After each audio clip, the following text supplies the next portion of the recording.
Donc moi je m'appelle Mathilde, je suis médiatrice au musée, à l'écomusée de Saint-Nazaire. Alors médiatrice, qu'est-ce que ça veut dire? En fait, je suis là pour répondre aux questions des visiteurs, pour assurer les visites guidées, les ateliers en famille qui sont proposés ici dans le musée. Et donc j'ai participé au projet My Smart Journée ici dans l'écomusée. My Smart Journée, ça a été un dispositif assez conséquent pour nous et assez important, dans le sens où ça nous a permis de dévoiler des choses qui n'étaient pas visibles dans le musée à l'heure actuelle.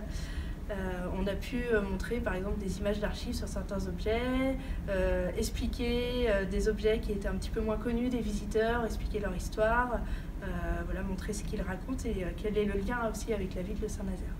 Donc nous ici on est vraiment sur un musée d'histoire de ville où on va expliquer un petit peu comment va se développer la ville de Saint-Nazaire, quels sont les événements marquants dans la ville de Saint-Nazaire à travers de nombreux objets de collection, notamment des maquettes, des photos d'archives, des tableaux, des sculptures ici dans le musée.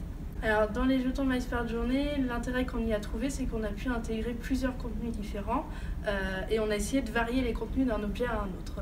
On a actuellement une douzaine d'objets concernés par le dispositif. Dans certains, vous allez retrouver plutôt une vidéo avec des images d'archives ou un commentaire audio qui va expliquer comment cet objet est arrivé à Saint-Nazaire ou pourquoi est-ce qu'il est au musée. On va retrouver également aussi des jeux à faire, ce qui va permettre un petit peu d'observer une œuvre et d'étudier les détails de cette œuvre. On va aussi également retrouver des interviews pour expliquer un objet en particulier. Voilà, toutes sortes de contenus différents qui nous ont aidés justement à construire ce parcours. Ces jetons sont très faciles à mettre en place, c'est très facile à intégrer du contenu dessus, on peut le changer très facilement, ce qui fait qu'on peut renouveler les jetons d'un jour à l'autre ou selon l'agenda qu'on va proposer, selon des thématiques particulières, on va peut-être pouvoir renouveler nos jetons qu'on a dans le musée, par exemple comme celui-ci. Donc effectivement, on peut l'envisager de le développer sur d'autres sites de visite que nous avons. À l'heure actuelle, on se concentre plutôt sur l'écomusée pour tester ce dispositif, voir aussi le retour utilisateur.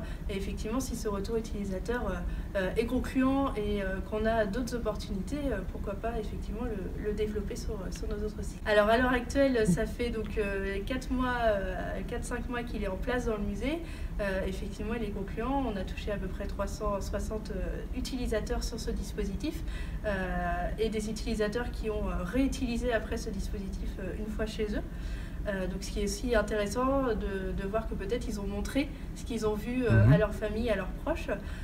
Et donc on espère qu'en 2019, cette route va continuer et qu'on va pouvoir développer le bouche à oreille autour de ce parcours numérique qui permet également aussi de renouveler un peu l'expérience de visite de l'écomusée.